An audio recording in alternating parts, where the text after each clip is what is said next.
Video 3 of module 1, and I'm excited because I'm going to introduce the first thinking tool of the program.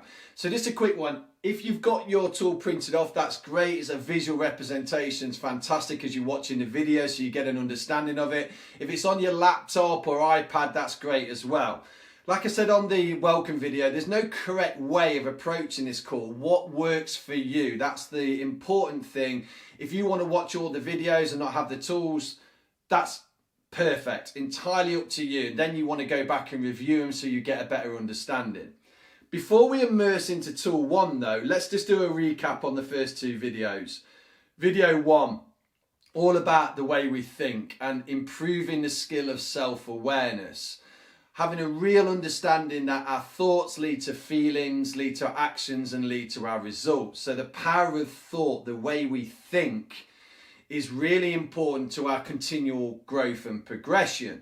And also about our feelings can create the way we think and actions and results. So what are we doing? What actions are we taking? What habits have we adopted that's making us feel a certain way? Because then we might think a certain way if we've adopted some, say, bad habits that's making us feel not so good. Build that self-awareness. Really start to stop and think sometimes about what am I thinking? Where are these thoughts coming from? And what effect are they actually having? And then video 2 was all about the internal dialogue. This word of ask yourself, to face it, to fix it. What are the words that we're using when we talk to ourselves? The self-talk. How can we empower ourselves when we need that moment of self-reflection and what we're going to say to ourselves, especially in hardships and when we're facing adversity.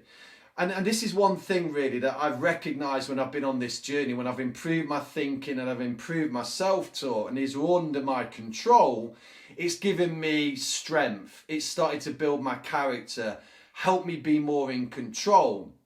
So when this adversity comes or these challenges come, I've got this freedom of choice to think and act towards that adversity or challenge. I don't let it control me. I control how I'm going to respond. And that brings this actual self-control, and this self-reliance comes in as well, which reduces my anxiety, it reduces my stress levels and certainly my worry. So when we can start to think straight and we can start to talk to ourselves in an empowering way, we start to impose a structure on ourselves, which becomes very, very powerful when it comes to facing things that are out of our control. So a little recap there. I thought it was really important to go over a little recap, get you thinking about certain things. Tool 1, before we immerse ourselves into this tool, there is some little techniques that I'd like to share with you that you get the most out of the tool. First thing is, there is a principle that I follow and I try to encourage people around tools is teach the tool and you learn it. So if you've got the confidence and desire and this tool really resonates with you and you've got people around you, maybe family members, friends, a work colleague who you feel would really benefit from this tool because you see them maybe doing it, go and teach it. The tools are the foundation of this course. I've designed the tool to be very simple. There's no complexity there. The key thing around this kind of knowledge is how do I apply it? I love knowledge. I love the theory part. And, I read lots of books. But the key bit is about how do you become a practitioner of the knowledge that you've learned? How do you build the skills and gain the experience? Instead of just reading lots of things and, I know lots, but how are you actually applying it? Because that's where the difference comes. Becoming aware of things creates that change, but how do you then apply it? How do you create that meaning? It's like I think about when an architect does a great plan for an amazing house. Okay, so we've got a great plan. We might have the knowledge how to build it and also the experience, but then we have to go for the tools and use the tools to build and progress. So this is why the tools are designed in a certain way to make it very simple. So please teach them. If you've got the confidence, because you will learn twice, you will get to understand the tool. And the other thing really is to see the tools. Tools are no good in the toolbox. Got to use them. So visual representation of a tool is fantastic. I have my spare room at home and these tools are all over. I see them every single day. I look at them. I impose time on myself to work through them. What did it mean to me? And that's one of the key things that I'd like you to think about and consider. What is it meaning to you? Because if something creates personal meaning and becomes important, you've got a more likely chance of actually then doing something. You might make the sacrifices to change a behavior or be more aware around a thought pattern that you might have because it's creating meaning in your life. So the tools create meaning, and hopefully the meaning will then drive you and inspire you to take some action, and that's where the change could come in as well. And again, little steps. So the tools, like I said, are the foundation. Please use them, please teach them, print them out, visualize them, have some time for yourself, some personal progression time where you can sit and you can use the tool. So the feeling buttons, this is around states, personal states, and there's many states that we can get into, a way of being. So there's fear, there's anxiety, there's anger, there's lots of different states. Even patience is a state. I'm being very patient now, is a state that we can go into. Now, a lot of times these are subconscious states that we go into. Some of it's habit forming. There's 4 primary states that I'd like to focus on though, and I call them buttons.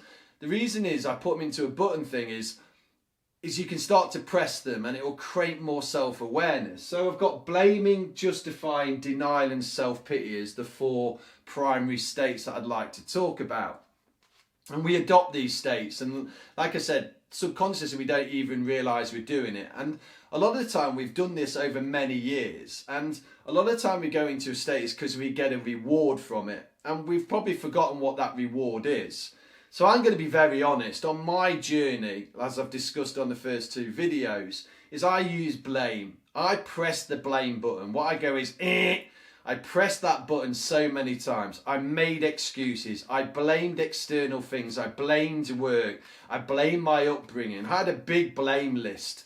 And I used the excuses of why I didn't do things. Oh, I haven't got time. I'm not good enough to do that. So I was constantly pressing this button. I didn't realise it because I wasn't self-aware and I didn't have the knowledge.